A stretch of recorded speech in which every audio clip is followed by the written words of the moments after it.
Deputy CM అయ్యో మాకైతే తెలియదు ఆయన ఎవరు. అసలు పవన్ కళ్యాణ్ మాకు లెక్కలేదు. ఆయన ఏడుకొండల గారికి కల్లాకనిచ్చి జగన్ గారికి నాకు శత్రుత్వం ఉంది, మీరు మాట్లాడండి అని చెప్పి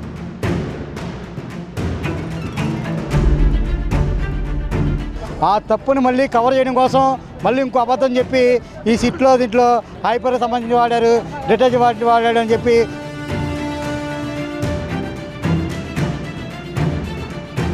జగన్మోహన్ రెడ్డి మీద ఎంత ఇట్లా సాక్షాత్ ఆ వెంకటేశ్వర స్వామి లడ్డు మీద అసలు మతం మీద కూడాను చివరికి దేవుడిని కూడా వదిలిపెట్టాల రాజకీయాలకి. ఈ అసలు దేవుడితో ఆటలేంటండి మరీ చండాలంగా. భయం లేకపోతే ప్రెస్ మీట్ పెట్టాల్సిన అవసరం లేదు. నువ్వు తప్పు చేయలేదు కదా, కేబినెట్ మీటింగ్ ఎందుకు పెట్టా? వెంకన్నతో పెట్టుకుని సర్వనాశనం అయిపోతారు లేదా బతుకున్న చంద్రబాబు నాయుడు గారు మోకాళ్ళు క్షమాపణ చెప్పాలని చెప్పంటారు. పవన్ కళ్యాణ్ ఎవరండి ఆయన ఎవరు ఒకసారి మాకు చెప్పండి. డిప్యూటీ సీఎం అయ్యో మాకైతే తెలియదు ఆయన ఎవరు. అసలు పవన్ కళ్యాణ్ మాకు లెక్కలేదు. ఆయనకి అసలు ఆయన లెక్కలేదు. మేము అసలు జనాభా లెక్కలో మేము పెట్టుకోలే. మేము అయితే ఆయన్ని కల్తీ లడ్డు పాపం వైసీపీ అని చెప్పి అంటారు. కల్తీ లడ్డు అనే జగన్ గారు అసలుకి దానికి దీనికి సంబంధం ఉందండి. ఎందుకు పాపం అంత మాటలు మాట్లాడుతున్నారు? వద్దు అది. అసలు మేము జగన్ గారి గురించి వాళ్ళు మాట్లాడే అది అర్హత లేదు వాళ్ళకి. అది మాత్రం పక్క. తిరుమలేశ్వరి అంటేనే వైఎస్ కుటుంబానికి విరోధం అంటారేంటి, అంత పగబట్టారంటారు అంటే ఏం మాట్లాడినది అది అసలుకి? అంటే ఎస్సీలు వీళ్ళందరూ ఆయన చర్చికి వెళ్తే అంత మాత్రాన ఆయనకి అది వద్దంటారు. అది ఆయనకి అదేనా అంటారు అసలు? అది ఏం మాట్లాడతాం వాళ్ళు? అంటే వీళ్ళు మనుషులు కాదు ఎస్సీ వీళ్ళందరూ. ఆయన పార్టీ ఉన్న వాళ్ళంతా కార్యకర్తలు ఓన్లీ ఇల్లేనాక ఒక గుడికి అమ్మవారి మన వెంకటేశ్వర స్వామికి వెళ్ళిన వాళ్ళేనా? ఇల్లు కాదా? ఏం మాట్లాడుతున్నారు వాళ్ళు? పగబట్టారంట వైసీపీ కుటుంబం, జగన్మోహన్ కుటుంబం. జగన్ పగపడతాం, దేవుడి మీద పగబట్టారంట పవన్ కళ్యాణ్ చెప్తారు కదా. పగపడతాం అంటే తెలిస్తే వాళ్ళు ఉండేవాళ్ళు కాదు అసలుకి. ఆ పవన్ కళ్యాణ్ అంటే ఉండేవాడే కాదు అప్పుడు. దేవుడి మీద పగబట్టారంట. దేవుడి మీద ఎందుకు పగపడతారండి? ఏం మాటలు అయ్యి రకరకాలు మాట్లాడతారు. అసలు మేము లెక్కే చేయం ఆయన్ని. ఆ పవన్ కళ్యాణ్ ఉండి అసలు లెక్కే చేయం మేము. అది మా దృష్టిలో లెక్కలేడు ఆయన అసలుకి. లెక్కలేడు అసలుకి మాకు ఆ పవన్ కళ్యాణ్ అనే లేడు. పవన్ కళ్యాణ్ అనే వ్యక్తి లేడు అసలుకి మా దృష్టిలో లేడు. ఆయన దేనికి పనికిరాడు నాకు తెలుసు అసలుకి. నాకు తెలిసి అది మాత్రం పక్క. తెలుగుదేశం గవర్నమెంట్లో జరిగింది. సిబిఐ కూడా స్టే ఇచ్చింది కదా, వైసీపీ వాళ్ళు చేయలేదు, జగన్ గారికి ఇది సంబంధం లేదని చెప్పి సిబిఐ వాళ్ళు కూడా చెప్పారు. వాళ్ళ గవర్నమెంట్లో ఉన్నప్పుడే జరిగింది ఇది. జగన్ గారు ఉన్నప్పుడు కాదు కదా. 2017లో జగన్ గారు ఉన్నారా? కాదు కదా, టీడీపీ ఉంది. టీడీపీ గవర్నమెంట్లో జరిగింది. దాన్ని ఏదంటే వీళ్ళు బురద చల్లాలని చెప్పేసి మన మీద చేస్తున్నారు, అంతేగాని ఏం లేదు అక్కడ. ఏడుకొండల గారికి కల్లాకనిచ్చి జగన్ గారికి నాకు శత్రుత్వం ఉంది, మీరు మాట్లాడండి అని చెప్పి పంపించారంట ఆయన్ని. అది జరిగింది. కల్తీ జరిగింది. హైకోర్టే చెప్పింది, సుప్రీంకోర్టు చెప్పింది ఏమీ లేదని. ఉందని వీళ్ళు పుకారాలు చేసుకుని వీళ్ళు ఫ్లెక్సీలు వేసుకుంటే అయిపోద్దా? జనాభా మాకు తెలుసు మేమేం చేయాలన్నది అంతే. క్షమాపణ చెప్పాలంటే జగన్మోహన్ రెడ్డి మేము ఎందుకు చెప్తాం సార్ క్షమాపణ? ఆయన ఏ తప్పు చేశాడు చేయడానికి? ఏ తప్పు చేశాడు? అందరిని ఒకలా చూశాడు, అందరిని ఆదుకున్నాడు. ఏదో 2 సంవత్సరాలు కరోనా టైంలో ఏమైపోయారు వీళ్ళు? 2 సంవత్సరాలు కరోనా టైంలో ఏమైపోయారు? ఎక్కడికి వెళ్ళిపోయారు? 2 సంవత్సరాలు కరోనాలో ఒక్కరు రాలా బయటికి. ఆ టైంలో ఆదుకుంది ఆయన ఒక్కడే, ఇంకెవరూ లేరు. ప్రతి ఒక్కరికి అదే చెప్తాను నేను. అదే జరుగుతుంది. ఇప్పుడు అధికారం వాళ్ళదైనా సరే మాదే అధికారం. మేమంతే, మా అధికారం ఎలాగ ఉంటుంది ఎలాగ ఉంటాం. ఆయన సీఎం అయినా మాకు సీఎం ఎప్పటికైనా. పవన్ కళ్యాణ్ మాట్లాడు. పవన్ కళ్యాణ్ గాడే నాశనం అయిపోతాడు, ఆడే నాశనం అయిపోతాడు.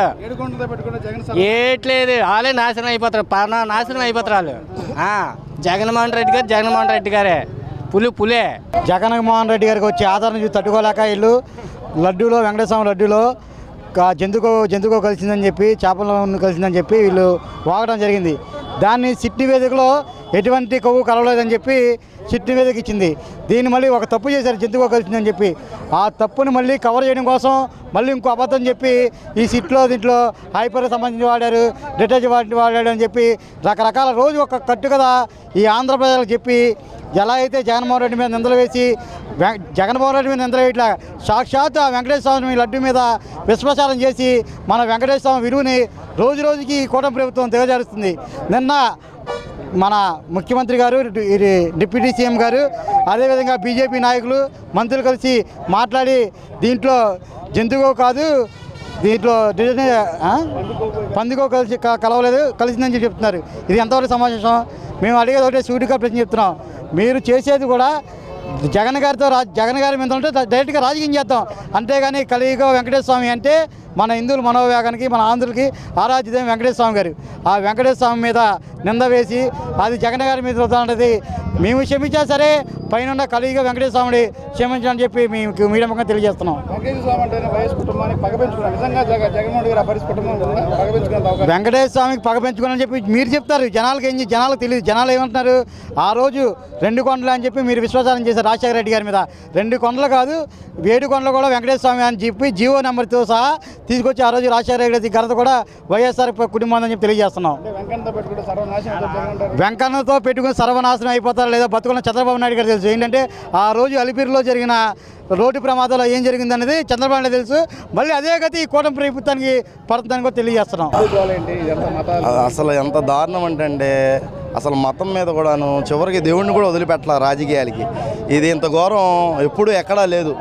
ఇది ప్రత్యేకంగా ఈ కూటమి ప్రభుత్వంలో చూస్తున్నాం. ఇంత అన్యాయం, ఇంత దుర్మార్గం మరి దేనికి చేస్తున్నారో ఆ భగవంతుడి మీద కూడా నిందలేస్తూ చాలా అపచారంగా. మరి అదేంటంటే మరి వాళ్ళు చెప్పడం మాత్రం మరి పెద్ద హిందూ సంస్థ అని పవన్ కళ్యాణ్ ఏదేదో పెద్ద పెద్ద మాటలు మాట్లాడు సనాతన ధర్మం అంటాడు. ఇదేనా సనాతన ధర్మం? ఇదేనా ఆయన చేసే సనాతన ధర్మం? ఒక దేవుడి మీద కూడా చివరికి వెంకటేశ్వర స్వామిని కూడా వదలకోకుండా రాజకీయం చేస్తారు. ఇంత దుర్మార్గం ఈ కూటమి ప్రభుత్వం ఉంది. తప్పకుండా ప్రజలు బుద్ధి చెప్తారు. ఖచ్చితంగా ఇప్పటికే చాలా వ్యతిరేకత వచ్చింది. అందులో కూడాను గట్టిగా మాట్లాడే వాళ్ళ మీద అడ్డగోలు కేసులు పెట్టడం, నాయకుల మీద ప్రతి చోట కూడాను దౌర్జన్యం, దారుణాలు మన సినిమాల్లో చూస్తాం కదా, ఆ రకంగా ఉంది. మరి అదే జగన్మోహన్ రెడ్డి గారు ప్రభుత్వంలో ఉన్నప్పుడు, గత ప్రభుత్వం ఆయన రాజకీయంగా సీఎంగా ఉన్నప్పుడు ఎంతోమంది ఎన్నో రకాలుగా మాట్లాడారు. దాన్ని రాజకీయంగా ఎదుర్కోవాలే కానీ రౌడీల్ని, గుండాలని తీసుకెళ్ళి ఇళ్ల మీదకి వెళ్ళి దాడులు చేయడం అనేది ఇంత దుర్మార్గం ఆ సినిమాల్లో మనం చూసేవాళ్ళం గతంలో. ఇప్పుడైనా కానీ ఆ ఫ్యాక్షనిస్టు విజయవాడలో ప్రత్యేకంగా వెలుగు చూస్తున్నారు. జనాలు భయభ్రాంతులు అవుతున్నారు. వీళ్ళ దుర్మార్గ రాజకీయం ఈ రకంగా ఉంది. ఇయే చెప్పేది. చివరిని దేవుడు కూడా వదలకోకుండా వీళ్ళు రాజకీయం చేయడం ఇంత దుర్మార్గం ఈ కూటమి ప్రభుత్వానికి చెందుబాటు అవుతుంది. ఇది తప్పకుండా ఆ భగవంతుడు ఆశీస్సులతో జగన్మోహన్ రెడ్డి గారు తప్పకుండా దేవుడు చూస్తున్నాడు, ప్రజలు చూస్తున్నారు. అందరూ మీ మీడియా ద్వారాగా ప్రతి ఒక్కళ్ళు తెలుసుకుంటున్నారు. తప్పకుండా ఈ ప్రజలు గట్టిగా బుద్ధి చెప్తారని ఆశిస్తున్నాం. కల్తీ లడ్డు గురించి చాలా వివాదాలు జరిగినాయి. అసలు దేవుడితో ఆటలేంటండి మరీ చండాలంగా. రాజకీయాలు చేయండి, రాజకీయ పరంగా మీరు 3 సార్లు సీఎం అయ్యండి, డిప్యూటీ సీఎం అయ్యండి. లడ్డూల మీద, దేవుళ్ళ మీద ఎంత గలీజ్గా ఉందంటే జనాల్లో. ఈరోజు బట్టబయలు అయిపోయింది. కోర్టు నుంచి స్టేట్మెంట్ వచ్చేసింది. మరి ఈరోజు ఏం చేస్తారు? జగన్ గారికి క్షమాపణ చెప్పగలరా? మీరు చెప్పాల్సిందే మరి. ఎందుకంటే దేవుడితో ఆటలాడటం అనేది ఆషామాషి విషయం కాదండి. విద్యార్థులని మోసం చేశారు, మహిళలను మోసం చేశారు, ప్రభుత్వం ద్వారా అన్ని దోచుకుంటున్నారు, అప్పుల పాలైపోయాము, అందరికీ ఏ వృద్ధి లేకుండా ఉద్యోగాలు ఇస్తామని చెప్పి ఎన్నో మోసాలు చేసి మీరు గెలిచారు. గెలిచిన తర్వాత ఏ ఒక్క పథకం కూడా అమల్లోకి రాలేదు, ఏ ఒక్క వృద్ధి కూడా మీరు చేయలేదు. రోడ్లు పాడు చేశారు, విద్యార్థుల జీవితాలు నాశనం చేశారు, హాస్పిటల్కి శుభ్రత లేదు, ఏమీ లేదు. ఇప్పుడేమో లడ్డు వివాదం బయటకు వచ్చింది కాబట్టి జగన్మోహన్ రెడ్డి గారికి మీరు అందరూ తప్పకుండా క్షమాపణ చెప్పాల్సిందేనండి.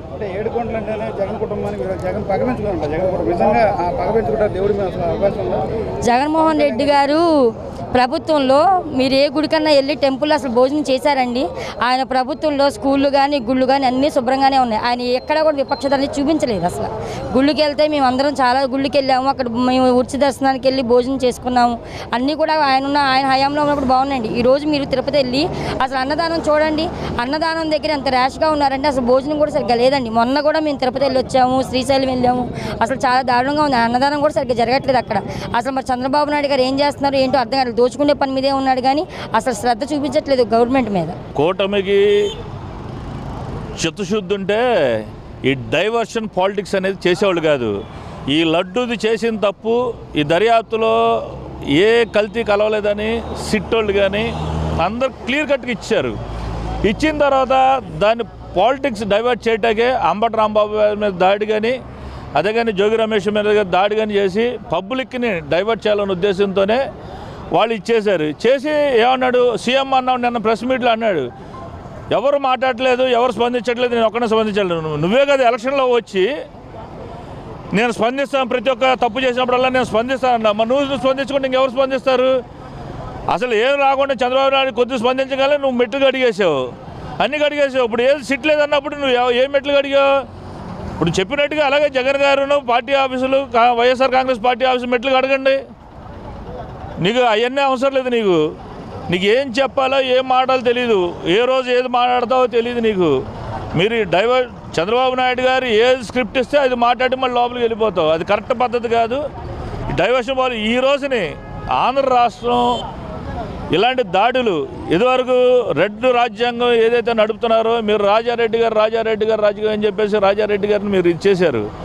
జగన్మోహన్ రెడ్డి గారు కులాలు మతాలు పార్టీలు చూడకుండా ప్రతి ఒక్కరికి న్యాయం చేసి ఈ రోజుని ఆయన చాలా ముందడుగులో ఉన్నాడు. మీరు అది కాకుండా జనాన్ని చూసి ఓర్చుకోలేక ఈ డైవర్షన్ కోసం మళ్ళీ ఎక్కడైతే తప్పుడోళం అయిపోతామని చెప్పేసి హిందూ గుళ్ళు ఎన్ని గుళ్ళు పడగొట్టారు మీరు? ఆ గుళ్ళకు పడగొట్టినప్పుడు నువ్వేం చేసావు? ఏ రోజైనా బయటకు వచ్చావా? విజయవాడలో ఎన్ని గుళ్ళు పడగొట్టారు? గత ప్రభుత్వంలో 230 గుళ్ళు పడగొట్టారు, నాశనం చేశారు. పవన్ కళ్యాణ్ గారు చెప్తారు. ఏ ప్రభుత్వంలో జరిగింది అది? అందుకని నీకు కరెక్ట్గా అవగాహన లేదు. ఎందుకంటే ఆ 2000 పుస్తకాలు చదివిన ఇంట్లో ఆ పుస్తకాలు 2 లక్షల పుస్తకాలు చదివాడు కదా, ఆ పుస్తకాల్లో అది లేదు. అది ఆ స్క్రిప్ట్ అదే ఉంటే కనుక మళ్ళీ చంద్రబాబు నాయుడు గారు ఇచ్చిన స్క్రిప్టులో ఉండుంటే ఎన్ని గుళ్ళు ఎప్పుడు పడగొట్టారు, ఏ ప్రభుత్వంలో ఏది అనేది క్లియర్గా తెలుసుద్ది నీకు. అది తెలియదు కాబట్టి ఈ రోజుని అన్ని గుళ్ళు పడగొట్టారు అన్నావు. తెలుగుదేశం ప్రభుత్వంలో జరిగింది తప్ప జగన్మోహన్ రెడ్డి ప్రభుత్వంలో రథాలు ఏదో పెచ్చోడు కాల్చాడని చెప్పి అన్నారు. పెచ్చోడు కాల్చింది ₹1 కోటి ఖర్చు పెట్టి ఇమీడియట్గా ఇంప్లిమెంటేషన్ పెట్టి అమ్మే పెట్టారు. మరి మీరు అన్ని గుళ్ళు పడగొట్టారు. ఏ రోజు ఏం చేశారు? ఏం చేయలేదు కదా. మరి అప్పుడు నువ్వు ఎక్కడికి వెళ్ళిపోయావు? నువ్వు ఎప్పుడో వచ్చావుగా, మరి నువ్వు ఏదో ఒకటి చేయాలిగా. ఎంతవరకు నువ్వేం చేయలేకపోయావు. దాని గురించి చూసుకో. ముందు హిందుత్వం గురించి కానీ హైందత్వం గురించి కానీ నువ్వు మాట్లాడేటప్పుడు మనం ఎంతవరకు న్యాయం చేస్తున్నాం, ప్రజలకు ఎంత న్యాయం చేస్తున్నాం, ఎవరికి అందుబాటులో ఉన్నదో అది ముందు తెలుసుకొని ముందు ప్రజలకు అందుబాటు చేసి ముందు సంక్షేమం ప్రభుత్వం మీకు చేతులు ఇచ్చినప్పుడు ప్రజలకు ఏం చేయాలనేది మీరు దాంట్లో ఉండండి తప్ప కక్ష సాధింపులు ఎవరినో కొట్టి తగలబెట్టేస్తే జనాలు భయపడిపోతారు. వైఎస్ఆర్ కాంగ్రెస్ పార్టీని ఇచ్చేద్దాం అనుకుంటే చాలా పొరపాటు. అది మీరు ఎంత తొక్కితే జగన్మోహన్ రెడ్డి గారు అంత రెట్లు పైకి ఎగుతారు. మీరు అలాగే ప్రతి ఒక్కరు ఎవడో దడిసే పోషలేరు కాబట్టి మీరు అవన్నీ అలా ఆలోచనలు మార్చుకొని ప్రజలకి మంచి చేయాలని కోరుకోండి. 7 కొండలు వైఎస్ రాజశేఖర రెడ్డి గారు అప్పుడు దాకా జీవో ఇచ్చిన నాదుడు లేడు. 7 కొండలు తిరుపతి దేవస్థానం వెంకటేశ్వర స్వామికి చెందిందని చెప్పి జీవో ఇచ్చిన దేవుడు వైఎస్ రాజశేఖర రెడ్డి. నీకు అవన్నీ తెలియదు అసలు ఎవరెవరు ఇచ్చారో. అప్పుడు 2 కొండలు అన్నారు. 7 కొండలు ఎవరికి సంబంధించిందంటే జీవో ఇచ్చి రాజశేఖర రెడ్డి గారు ఇచ్చారు.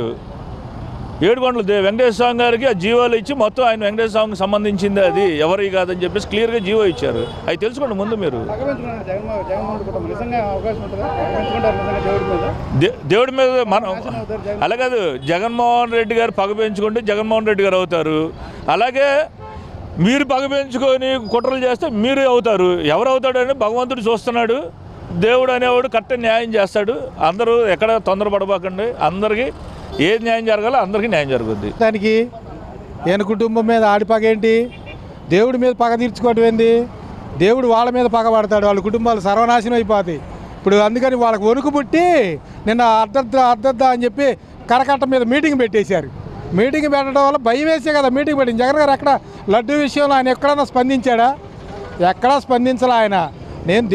నేను అబద్ధం చెప్పనని చెప్పేసి ఆయన ఒక స్టాండ్ బైగా ఉన్నాడు సీఎం. అదే సీఎం హోదా. వీళ్ళదేంటి అడ్డగోలుకు వచ్చిన పదవులు కాబట్టి నోటికి ఏదొస్తే అది వాగి నాశనం చేసుకోవడానికి ప్రజలను ఇబ్బంది పెట్టడానికి వచ్చారు వీళ్ళు తప్ప వీళ్ళు ప్రజాపాలన చేయడానికి కానీ ప్రజల వైపున ఉండటానికి కానీ వీళ్ళు పరిపాలన చేయడానికి అనర్హులు ఇద్దరు. ఒక ఆయన కులం చెప్పుకొని వచ్చాడు, ఇంకొక ఆయన నాకు 80 ఏళ్ళు అని చెప్పుకొని వచ్చాడు. 4000 పెన్షన్ అన్నాడు, అన్నీ జగన్ కాడికి ఎక్కువ ఇస్తానన్నాడు. ఇప్పుడు అన్నీ ఎక్కువే ఇస్తున్నాడు, కేసులు ఎక్కువ పెడుతున్నాడు.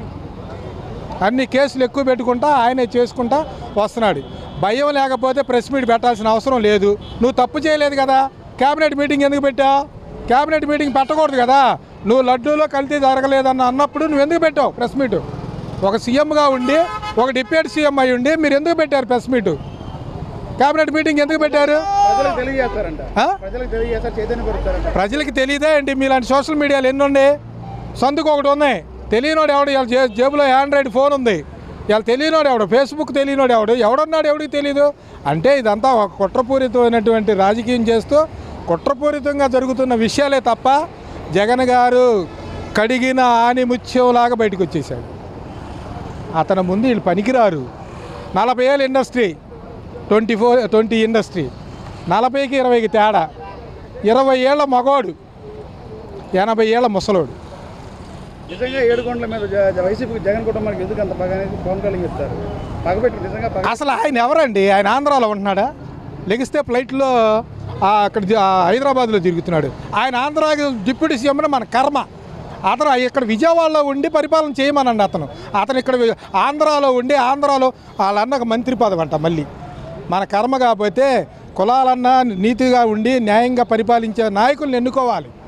న్యాయం లేని పరిపాలన చేసి జనాలను ఇబ్బంది పెట్టి ఇలాంటి వాళ్ళతో ఎందుకు ఈ పరిపాలన చెప్పండి. అసలు ఒక మాట చెబుతానండి సార్, ఇప్పుడు వెంకన్న స్వామి అది ఏ మతం వాళ్ళైనా కావచ్చు, దేవుడు గౌరవిస్తారు, ప్రతి వాళ్ళు గౌరవిస్తారు. వాళ్ళకి భక్తులకు పగే ఉంటుంది దాని మీద. ఇప్పుడు జగన్ కూడా భక్తుడే కదా. ఇప్పుడు నేనైనా భక్తుడు, అందరం భక్తులమేగా. దేవుడి మీద మనకు పగేంటి? కుటుంబానికి పగలేంటి? ఇదేమన్నా మన ఇంటి పక్కోడు గోడ సరిహద్దు పగలా ఏంటి? ఏమన్నా ఇవి సరిహద్దు పగలేం కాదు కదా. ఇది దేవుడి విషయంలో వైఎస్ కుటుంబం ఎప్పుడు కూడా వెంకటేశ్వర స్వామి కావచ్చు, అల్లా కావచ్చు, జీసస్ కావచ్చు, ఏ దేవుడైనా సమానమే. వాళ్ళకి ఎవరైనా సమానమే. పగ తీర్చుకోవటాలు అలాంటి విషయాలు వైఎస్ కుటుంబంలోనే లేదు. వైఎస్ఆర్ కాంగ్రెస్ పార్టీకి అసలు లేనే లేదు. గ్రామాలు పెడతారండి. అది ఎలాంటి వాళ్ళు అంటే పవన్ కళ్యాణ్ గారు రాజకీయాల్లో రాణించుకొద్దాం అనుకున్నారు, కానీ అది రాలేకపోయింది. ఇప్పుడు ఏం చేస్తున్నారంటే రాజకీయాల కన్నా మనకి సినిమాలే ముఖ్యం అని చెప్పి మొహానికి మేకప్లు వేసుకుంటూ, చేతులకి గోళ్ళకి నెయిల్ పాలిష్ చేసుకుంటూ వీటి విషయాల్లో తిరుగుతున్నాడు. ఇక పవన్ కళ్యాణ్ గారి విషయం ఫస్ట్ అన్నాడు నేను సిపిఐతో కలిసి వస్తా అన్నాడు. రెండోసారి కాంగ్రెస్ నాదే అన్నాడు. మూడోసారి చెగోవేరా అన్నాడు. నాలుగోసారి ఇప్పుడు మా చంద్రబాబు నాయుడు అన్నాడు. ఐదోసారి పవన్ కళ్యాణ్కి మోడీ గారు ముడ్డునాడడం తప్ప ఏది తెలియదండి. అది ఏమండి, జగన్ గారు 7 కొండలు కాదు, జగన్ గారు కనకదుర్గమ్మ గుడి కాదు, ఏ గుడి అన్నా సరే జగన్ గారు వాళ్ళ కుటుంబస్తులు హిందూ దైవత్వం పట్ల ఎప్పుడు అభిమానంగా చూపించారే తప్ప అసభ్యకరంగా ఏ రోజు ఏ రోజు ఆయన పట్ల చెడుగా భావించలేదు, చెడుగా తీసుకోలేదు. అది జగన్ గారే అవనండి, వైఎస్ రాజశేఖర రెడ్డి గారే అండి. అది ఏమండి, ఎవరు ఇప్పుడు పాపం చేసినోడు పోతక తప్పడు. 10 తల రావణాసుడే చచ్చిపోయాడు. ఇప్పుడు వీళ్ళు 4 తలలు వేసుకొచ్చాం, 5 తలలు వేసుకొచ్చాం. పవన్ కళ్యాణ్ 1 తల, చంద్రబాబు నాయుడు 2వ తల, వాళ్ళ కొడుకు 3వ తల, బాలకృష్ణ 5వ తల, ఇలా 10 తల తీసుకొచ్చిన రావణాసుడి పని ఏమైంది? రాముడి జోలికి వచ్చారు రాక రాముడు లాంటి జగన్ గారి జోలికి వస్తే ఏమైంది? 10 తలలు కాదు, 10,000 తలగాలు వచ్చినా రాముడు లాంటి జగన్మోహన్ రెడ్డి తరపున పట్టుకుంటే వీళ్ళు పతనం తప్ప ఏదీ లేదు. ఇంకోటి, జగన్మోహన్ రెడ్డి గారు వయసు తక్కువైనా సరే, ఆలోచన తక్కువైనా సరే, ఆయన ఆలోచన చాలా పెద్దది. ఇతను వయసు ఎక్కువైనా సరే ఆలోచన చాలా చిన్నది. అతని మీద కుట్ర తప్ప, ఏదో చేద్దామన్న విషయం తప్ప ఏదీ లేదు. ఇప్పుడు జగన్మోహన్ రెడ్డి గారు 5 సంవత్సరాల్లో 3 సంవత్సరాలే పరిపాలించారు. 2 సంవత్సరాలు కరోనా టైంకి వెళ్ళిపోయింది. ఈ 3 సంవత్సరాల్లో ఎన్ని సంక్షేమ పథకాలు ఇచ్చారు, ఎన్ని ఇల్లు ఇచ్చారు, ఎన్ని స్థలాలు ఇచ్చారు, ఎంతమందిని ఆదుకున్నారు, ఎన్ని అంబులెన్స్లు ఇచ్చారు, వాలంటరీ వ్యవస్థ ఏంటి, ఇంటి ముందుకి పెన్షన్లు ఏంటి, ఇవన్నీ కరోనా టైంలో చేశారు. మరి కరోనా టైంలో మరి వ్యాక్సినేషన్ ఏంటి, ఇంటి ముందుకు వెళ్ళి పెన్షన్లు ఇవ్వటం ఏంటి, ఇవన్నీ చేసిన జగన్మోహన్ రెడ్డి గారు ఎక్కడ? మరి ఇప్పుడు ఇతను చేస్తున్న 40 సంవత్సరాలు, నాకు 40 ఇయర్స్ ఇండస్ట్రీ, 30 ఇయర్స్ ఇండస్ట్రీ అన్న ఇతంది ఎక్కడ? అతని పేరు ఎత్తడానికి కూడా చంద్రబాబు నాయుడు పనికిరాడు. ఇంకో విషయం ఏంటంటే, ఇప్పుడు మేము ఇలా మీడియా ముందుకు వచ్చి మాట్లాడుతున్నాం, మమ్మల్ని తీసుకెళ్ళి కేసులు పెడతాం, కోర్టులు తిప్పటం, ఇవన్నీ చేస్తున్నారు. ఒకటి గుర్తుపెట్టుకోండి, మీకే చెప్తున్నాం, కూటమి ప్రభుత్వానికి, మమ్మల్ని కేసులు పెట్టినా మహా అంటే జగన్ గారి తరపున 80% జనాలే ఉన్నారు. ఈ 80% జనాల్ని మీరు జైల్లో పెట్టి మేపడానికి మీ ఇంటిలో అమ్ముకున్నా కూడా మీ ఆస్తులు సరిపోవు. ఇది గుర్తుపెట్టుకోండి. మమ్మల్ని అరెస్టులు చేద్దామన్నా కూడా, ఏం చేద్దామన్నా కూడా మేము దేనికైనా సిద్ధమే. జగన్మోహన్ రెడ్డి గారి కోసం ఎంత వడికన్నా వెళ్తాం, ఏదన్నా చేస్తాం మేము.